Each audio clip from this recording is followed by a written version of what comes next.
You're manipulating here. That's what you're doing. You're trying to manipulate in order for scaring people into voting rather than inspiring people. And if you really wanted to, you would inspire, but there's nothing to inspire from because Joe Biden's not inspiring. So therefore, the only method you have is to scare people into voting for him. You're a fearmonger, Bernie. Even being poor, I gave a little bit to Bernie, money-wise. Like, I did like $5 a month at the time. And I was still broke. I was poor. I was still struggling. But I believed so much into what his message was that I was like, look, I'm willing to sacrifice in order to have a systemic change so that I and my family and my neighbors around me can actually have a better life. Then he skipped out. So that's part of what I wrote in my article. But Bernie had went on a tour. And this tour basically was a sheep herding tour. So let's get into that. All right, folks. It's going to get messy. So shout out to Case Study QB for clipping this. Case Study QB is doing the damn thing. If you guys have not, then subscribe to Case Study QB on YouTube and Twitter. He does great work. We are going to be examining this. And yeah. Republicans battle it out for their party's nomination. Democrats are fighting to hold their coalition together, with polls showing low enthusiasm for a second Biden term. It could be why former Biden challenger and now supporter, Senator Bernie Sanders, took his message to the key early voting state of New Hampshire yesterday, where he laid out what he calls the agenda Americans need. Here's part of his speech. Democrats, through words and action, must make it clear that they stand with a struggling working class. In my view, if Democrats are prepared to do that, they will win this election and win it comfortably.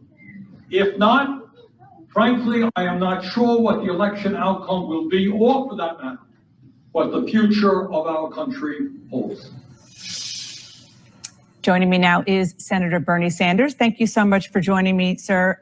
In your speech yesterday, you urged Democrats to make it clear which side they're on when it comes to the working class. And you said if we're going to defeat the creeping authoritarianism and right-wing extremism, there has to be an ideological change of course. Can you explain what you mean by that? So before Bernie answers, and I want to implement my 2 cents regarding this. So an ideological change, of course, is foolish of Bernie to think that an ideological shift can occur within the party that is swimming in corporate money. So bad that progressives obey corporate Democrats and toe the party line. If progressives don't actually go against the party, then what good are they? Because if you look at the squad and if you look at people like Jamal Bowman, AOC, Rashida Tlaib, Mark Pocan, Ilhan Omar, Pramila Jayapal, they toe the party line through and through. So if that's the case, what use are they? Because if you're talking about an ideological shift, that means you have to go beyond what the progressives are talking about. You have to go beyond what the progressives propose. You have to go beyond progressivism. Because within that party, it really doesn't exist when you think about it. So let's let Bernie speak. Well, what I mean by that, Dana, is that the president has a right to be very proud of many of the accomplishments that we've achieved in the last 3 years. Unemployment very, very low. We brought inflation down. We're investing in clean energy. We're rebuilding our infrastructure. We have made real progress in a number of areas. But the reality is that today, 60% of our people are living paycheck to paycheck. We have massive levels of income and wealth inequality. 3 people or more wealth in the bottom half of America. Our healthcare system is a total disaster. 85 million people uninsured, underinsured, while the insurance companies make huge profits. The cost of pharmaceutical drugs, prescription drugs, sky high. So the point is, in my view, the president should tout his very good record. We have got to continue to defend women's right to control their own bodies.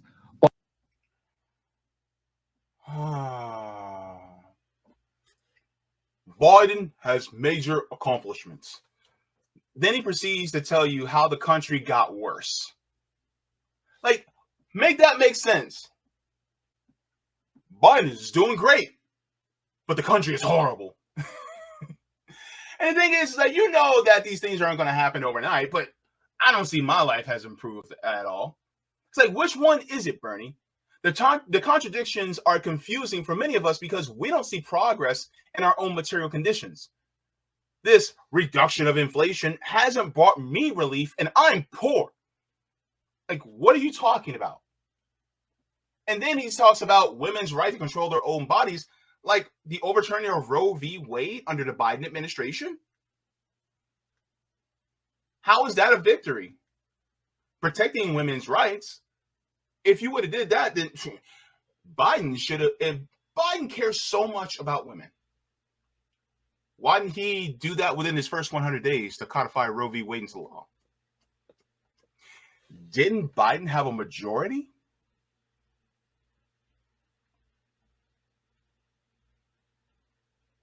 Didn't he have a majority in the House? And Kamala Harris could be the tiebreaker in the Senate? Yeah. So miss me with that. Miss me with that, Bernard. All right. Well, let's continue. But we have to deal with the reality of life today. That's what Roosevelt did back in 1936. And that is to understand that we have massive levels of corporate greed in every part of society. Very rich are getting richer. Working people are struggling. We have got to make it clear. We're going to stand with those workers. We're going to have a healthcare system that works for all, lower the cost of prescription drugs, raise the minimum wage to a living wage. And so I think that was the message of yesterday. You called it. Look, the Democrats aren't doing that either. Dear God. Absolutely absurd that Republicans are gaining support, maybe even in some cases have more support for from the working class than Democrats do. Yeah. Why is that? Why is the message that you gave in your speech that you just said right now not resonating when it's coming from the White House? Well, that's a great question. And here's the absurdity. You have a Republican Party that wants to give massive tax breaks to billionaires, a Republican Party that does not want to raise the minimum wage, a Republican Party that opposes legislation that will give workers the right to form unions, a Republican Party which wants to cut Social Security, Medicare, and Medicaid. And the reason I think they do well among working class people is the Democrats have not been strong enough to oppose that agenda and present a strong alternative agenda. So here's my issue. All the things that he just blamed the Republicans for, the Democrats do as well. Like, it doesn't make sense for you to blame them without looking at the Democrats too. Bernard, the call is coming from inside the House. Look, the Democrats aren't doing that either. Biden has yet to repeal the Trump tax cuts, which still allows corporations to make billions more in profits, but keep our pay at an abysmal rate. How is the minimum wage under Democrats? even when it is raised, we still get crumbs. As for unions, don't make me laugh. Like the Railroad Workers Union would love a word right now, Bernie. Biden is literally trying to privatize Medicare. Don't believe me? I'll show you. Let's stop from here for just a second and let's take a look, because people are literally sounding the alarm, and a lot of people do not realize that this is what somebody like Joe Biden is doing. It's like, I have to spell this out for a sitting senator. Like, what in the hell? All right. Says Biden's little publicized Medicare privatization scheme is starting to raise alarm bells. Says the Biden administration hasn't stopped trying to privatize Medicare, but a pushback is gaining steam. So basically, what they're doing is pursuing privatization for a public service. And so Bernie's trying to make the case that Biden and the Democrats are no different than Republicans, when in reality, what we've seen is Biden and the Democrats just like Republicans. Oh, geez. All right. Let's let them cook, I guess. Anywho. Let's go back.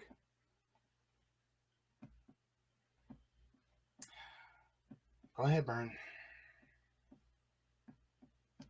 In other words, you can't be pro-labor and pro-worker unless you have the guts to take on these large, profitable corporations who are exercising an unprecedented level of corporate greed. Which the Democrats do not do. All you need to do is go to opensecrets.org and you can actually see the fact that they do not take them on, because they're literally the lapdogs for the corporate oligarchs that are in this country. So when they don't have the guts, or like we like to say, intestinal fortitude to actually go up against them, because they're their masters. They're basically the Anakin Skywalkers that are kneeling in front of the Darth Sidious and saying, you know, I will do whatever you ask. And then the corporate landlords go, good. Darth Democrats. American people have got to know the reason that inflation was high last year was not because primarily of the war in Ukraine or a breakdown in supply chain. It was because of corporate greed in the fossil fuel industry, in the food industry, in the pharmaceutical industry. These guys raised prices like crazy while they made record-breaking profits. I want to ask you about the UAW. In your speech, you referenced the fact that the United Auto Workers overwhelmingly approved possible strikes at 3 major automakers. More than 145,000 UAW workers could be on the picket line next month if a deal isn't reached. I'm sure you've heard President Biden. He says that he's not that concerned about a strike, but do you think that he should support a strike? And do you worry that any of this and all of this could undercut an economic rebound? So before Bernie answers, I need to say that Biden will interfere. He's going to try to stop it by any means necessary and screw over the striking workers. This is going to be the Rail Workers Union all over again. Mark my words. Do you actually think that Biden is going to be on the side of workers and say, yeah, you guys need to strike? No.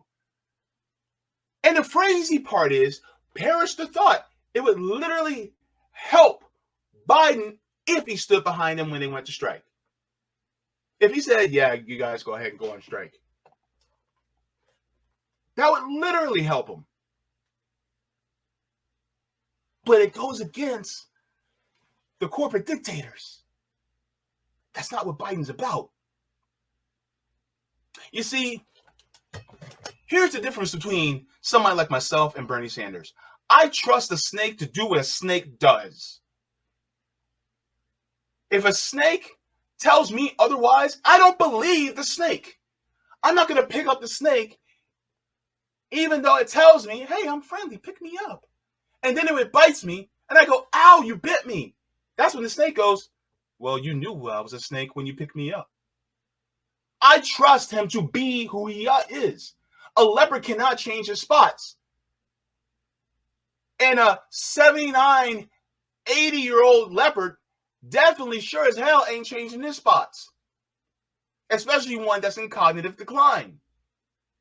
So you're going to tell me that somebody like Joe Biden is not going to do what he did to the rail workers union, even though that's what he did? He's set in his ways. He's not going to. Who do you take me for? Do I look like a fool to you? Don't answer that question. Oh, gosh. Let's continue. Well, Donna, one of the, I think, very positive things that's happening in America today is that working class people are standing up and fighting back. We've just seen the Teamsters take on UPS and win a really strong contract for their workers. We're seeing nurses all over this country stand up and fight back for decent wages and working conditions and for their patients. Right now, what you have is the big three auto industry. They're making huge profits, while real wages for those workers have not kept up with inflation over the last 10 or 20 years. So I very strongly support the UAW and their new leadership standing up and fighting back. Yeah. And I certainly hope there is not going to be a strike. No one wants a strike.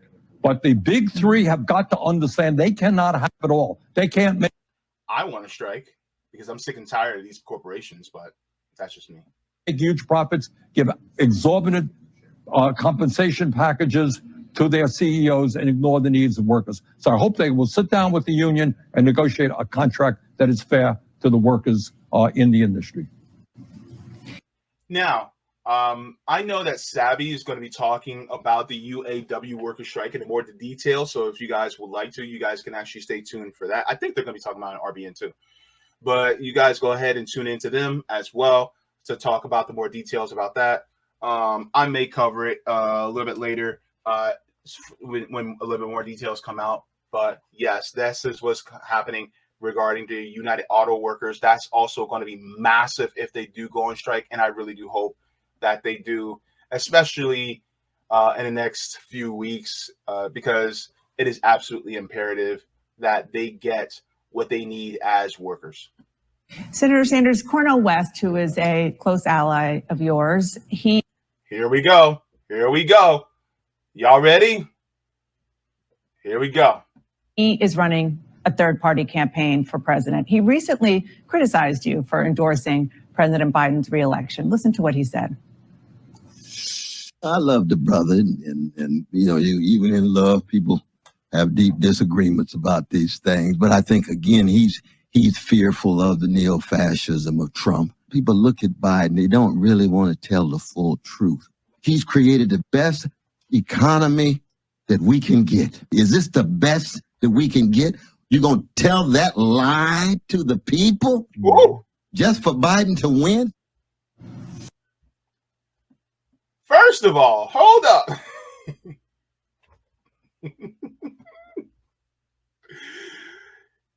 Yo, Bernie had to lie to keep you in the Democratic Party. Think about that. He knew this wasn't the best type of economy. He knows Bidenomics is garbage. It's trash. These are strong words from Dr. West. I was not expecting this. For him to go so strongly in his rhetoric.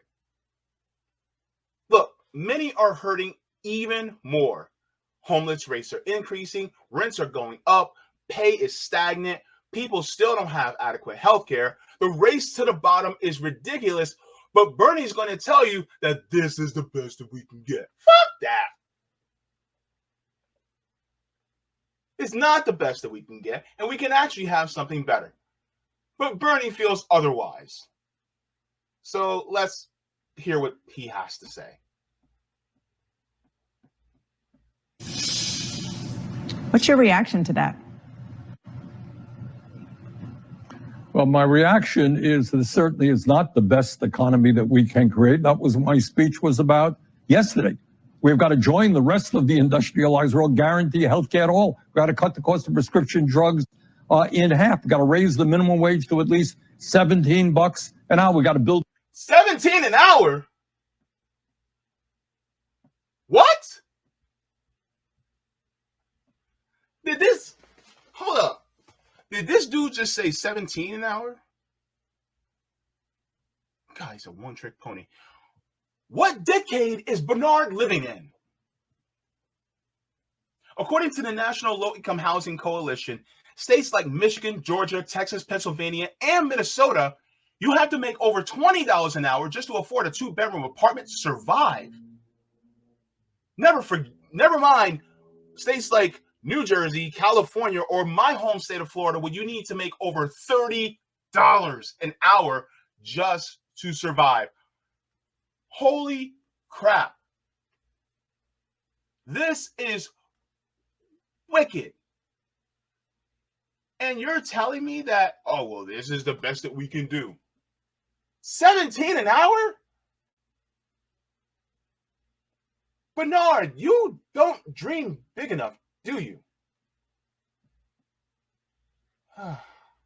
My goodness. the affordable housing we desperately need. But where I disagree with my good friend, Cornel West, is I think in these really very difficult times where there is a real question whether democracy is going to remain in the United States of America. You know, Donald Trump is not somebody who believes in democracy, whether women... The Democrats don't believe in democracy either. What makes you think that they do? Hold up. Is this the same guy that got cheated twice? And he's saying he got cheated by his own party twice. And now he's saying, well, you know, we gotta remain in, we gotta keep democracy. The Democrats don't even have democracy.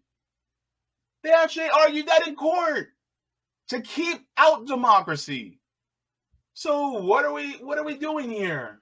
What's this? What's going on, Bernie? What are you doing? Huh? My Jersey side is coming out. Good Lord. Come on, bro. There ain't no democracy, not even the party.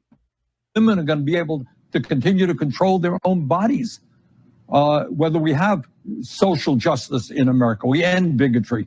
Around that, I think we have got to bring the entire progressive community to defeat Trump or whoever the Republican nominee will be, support Biden, but at the same time, which is what I did yesterday, is demand that the Democratic Party, not just Biden, have the guts to take on corporate greed and the massive levels of income and wealth inequality that we see today. Which he doesn't.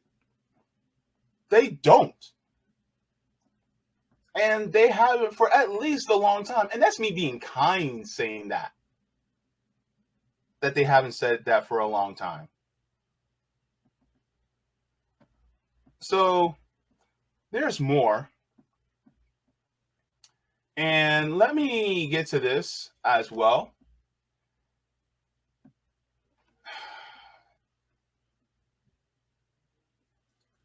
And shout out to CJ of RBN, Revolutionary Blackout Network, for also showing this. So let me share my screen. Because this was just, Bernie was making the rounds, man. He was going all over. He was like, well, let me try to salvage this so that Joe Biden won't lose, even though he's going to lose. He's going to lose badly. He's going to lose handedly. And it's going to look, people are going to be like, oh my gosh, I cannot believe that he lost. When in reality, it's like, yeah, he lost. Let's make sure. All right. So Bernie Sanders talking to Chuck Todd on Meet the Press.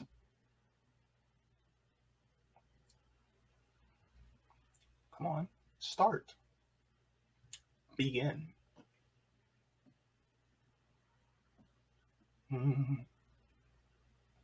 Oh gosh. I hate when Twitter does this.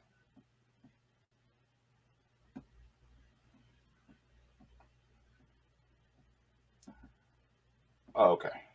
So On the big money and trust. all right. All right, we'll start there. And by the way, the existential issue of our time is whether or not we address climate change.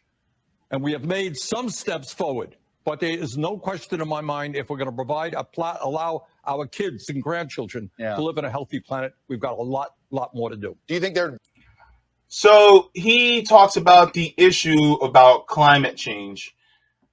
But you and I both know, those of you that are watching, that Biden's not good on that either. Biden approved of the Willow Project. Remember that?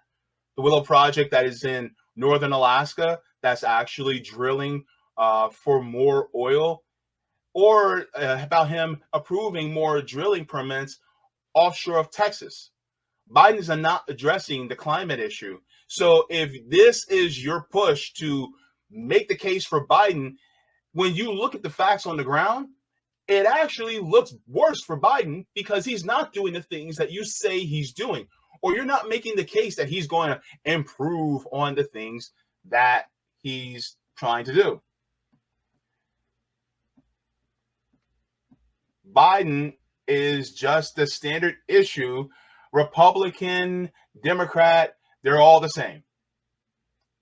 Be a robust discussion on this on the left if there were a competitive primary? Do you think there should be?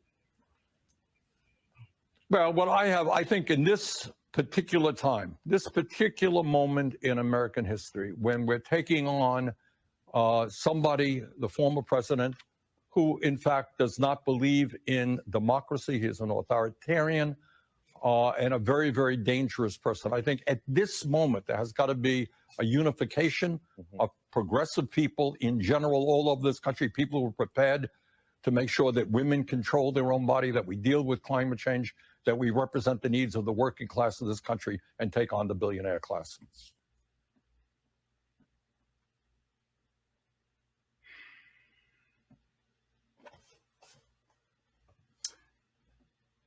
Let me tell you something.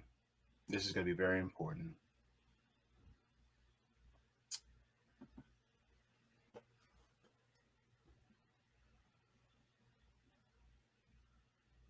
Those issues have not improved under Biden, though. We're constantly told to wait. And we're told that Biden would just be someone who could return us back to normal, right? Now that Biden has had 4 years and we're not back to normal, now we have to keep him in, even though we have a candidate that's running on a better platform than Bernie. What? And this person that is running is not being held back by the same party that screwed you, Bernie. And just telling us, just wait, or now's not the time. I'm going to say it. Bernie Sanders is the white moderate that MLK warned us about.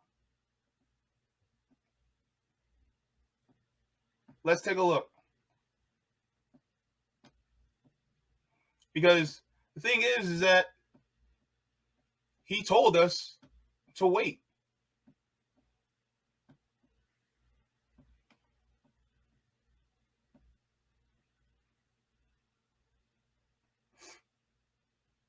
Oh.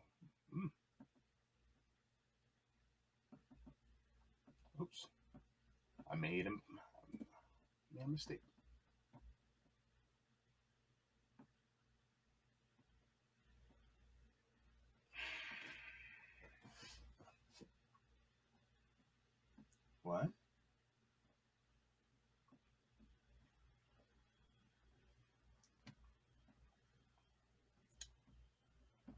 That's weird.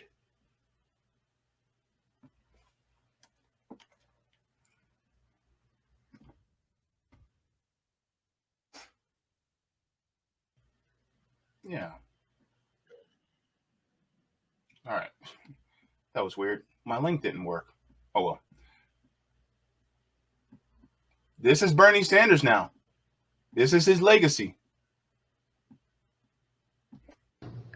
First, I must confess that over the past few years, I have been gravely disappointed with the white moderate.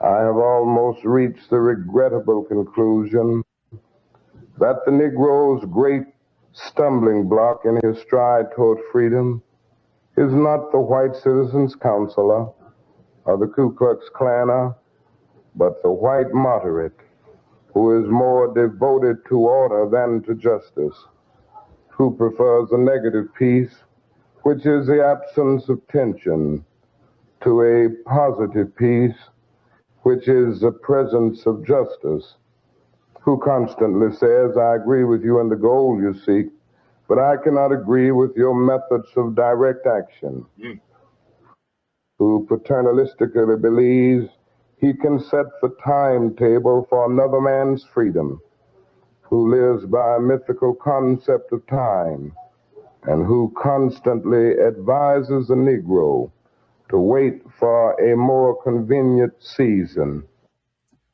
That's basically what Bernie just did. Just wait till a more convenient season, right? Didn't MLK say the time to do what's right is always right? It's always the time to do what's right. And yet, when you try to do that, Bernie says, well, just wait a second. We can't do that. You can't just do whatever it is that we actually need to do in this country. So basically, Bernie has become the white moderate that MLK warned us about.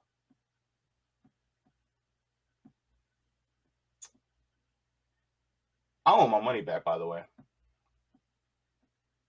No, real talk. I want my money back because I'm sick and tired of this. Anyway. One way that you make it clear that age isn't a factor with you is you're pretty energetic. We see you travel the country. You show up on, you do interviews.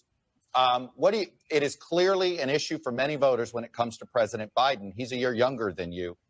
You have advice to him on how he should assuage those concerns in the public about his age?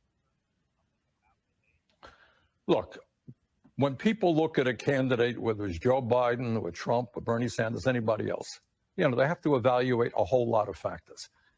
I met with the president, 5 or 6 weeks ago. We had a great discussion. He seemed fine to me. But I think at the end of the day, what we have got to ask ourselves is, what do people stand for? Do you believe the women have a right to control their own bodies? Well, the president has been strong on that. Wrong. Do you think that climate change is real? Or do you agree with the Republicans that it's a non-issue? Apparently, his actions speak louder than his words because he's actually doing actions that agree with Republicans more than he does with the Democrats, or allegedly what the Democrats believe, because he's actually approving of drilling as well as the Willow Project that's in northern Alaska. So we all know the answer to that question. Do you think we should raise the minimum wage? Do you think that hasn't happened either? So, still $7.25 an hour in this country. So I think we should reform and take on the pharmaceutical industry. So age is an issue, Chuck, but there are a lot of broader issues than just that. And here's the thing that Chuck Todd and Bernie Sanders aren't talking about. They're skating around the issue. Here's the thing. It's not actually age that is actually really the issue. It's the fact that Joe Biden is in cognitive decline. If somebody would look, I'm 39, right? I know I look good for 39. Go ahead. I know I look good. Anyway, but being the age that I am, if I knew another person in their 30s that was in cognitive decline that was trying to run for office, I would be like, yeah, no, this person shouldn't run for office because they're in cognitive decline. Why would I try to make a case for that? It's not about the age issue. It's about the person being in cognitive decline. We all see it. Don't tell us that our eyes are lying to us and our ears are fibbing. Don't tell us that, because that's exactly what's going on. And this is the part that it's like, Bernie, you're manipulating here. That's what you're doing. You're trying to manipulate in order for scaring people into voting, and rather than inspiring people. And if you really wanted to, you would inspire, but there's nothing to inspire from because Joe Biden's not inspiring. So therefore, the only method you have is to scare people into voting for him. You're a fearmonger, Bernie. That's the problem.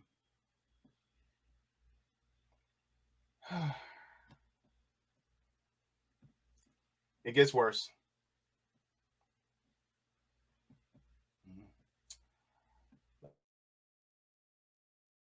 Oh.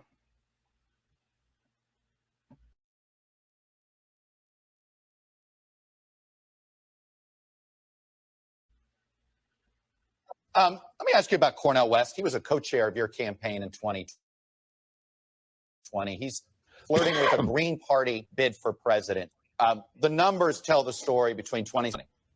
You can directly correlate the two third-party candidates, their collective total. That was the difference between Biden winning states and Clinton losing those key states.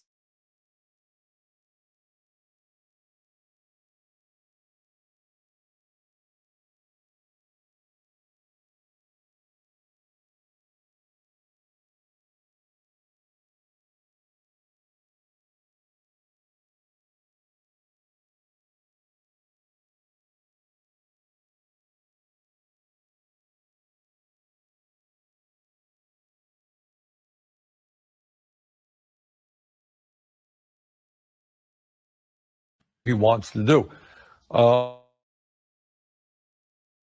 just think, again, Mel or anybody else can play an important role now about raising issues that are not always discussed. But at the end of the day, I think the progressive community in general and the American people have got to make a decision as to whether we stand for democracy or authoritarianism, or whether or not we're going to represent working class families. And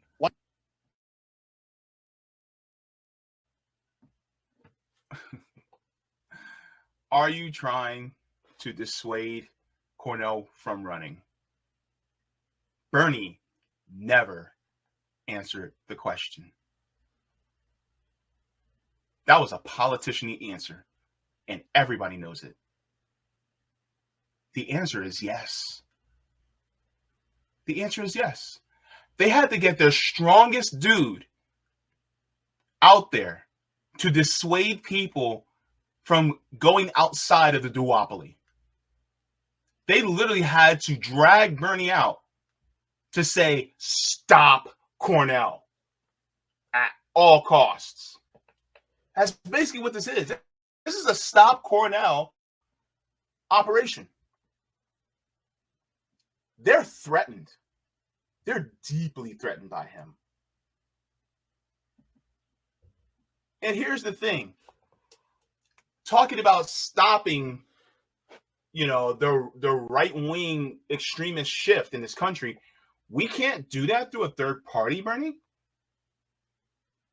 Bernie, here's the thing. Bernie could literally rescind his nomination to Joe Biden and give it to Dr. West, whom he has much more agreements with, and push the progressive base to prop up Dr. Cornel West as a challenger.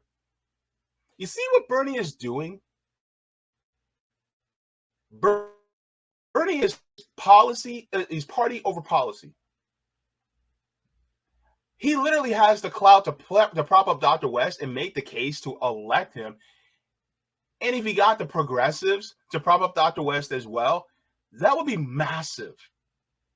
But they're more loyal to the Democrats, who go against the will of the people. Bernie Sanders and the progressives They're complicit in the destruction of our nation. They are in the same group as the establishment in the GOP.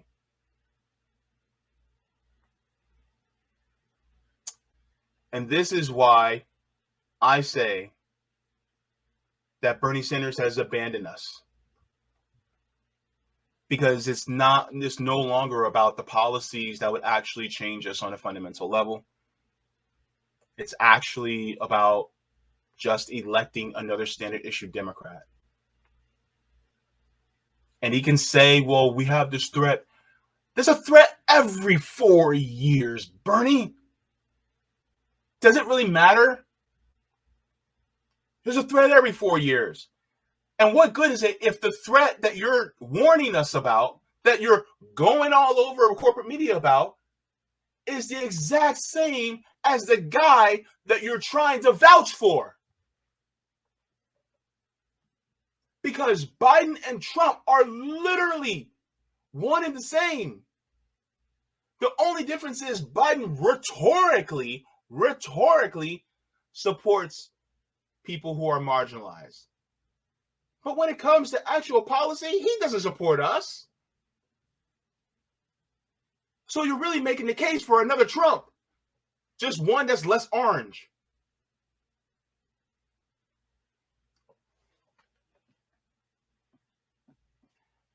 I tell you. So yeah, that's basically what happened with Bernie. And there's a part of me that honestly feels like when it comes to Bernie Sanders,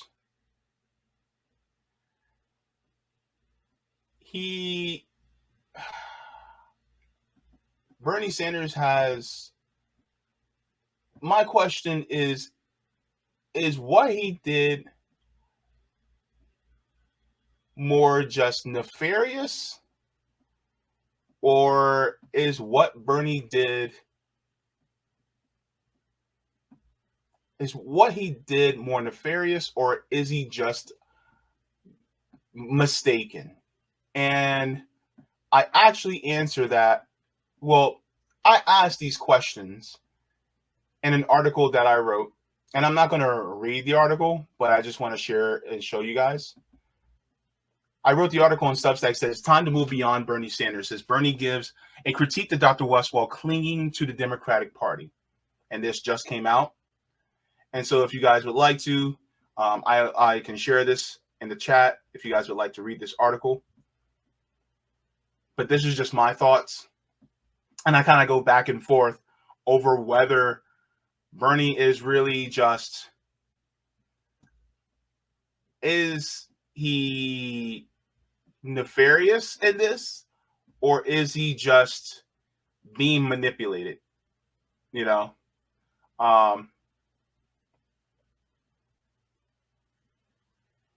and let me just read this paragraph. It says, "Is there something that Dr. West realizes that Senator Sanders doesn't? There's a part of me that's been giving Sanders the side eye for a while and is consistently confirming my suspicions that it's not ignorance that he's operating from. In my view, it appears that he is an agent of controlled opposition on behalf of the Democratic Party in order to keep the status quo in place. The driving force as to why he's engaged in his sheep herding tactic makes me believe something nefarious, but I could be wrong. Or could it be blind loyalty to brainwashing that we will have all been subject to over the course of our lives and by means of corporate media? Is it purposeful with ill intent to make sure we side with the lesser evil? Could Bernie Sanders be the proverbial sultan that is hypnotized by Jafar into doing the bidding of the Democratic establishment? There is a part of me that says be kind that wants to there's a part of me that says to be kind that wants to believe that." So, you know, that's the article, and if you guys would like to read it, you know, I'm not the best writer, but yeah, that's basically my point.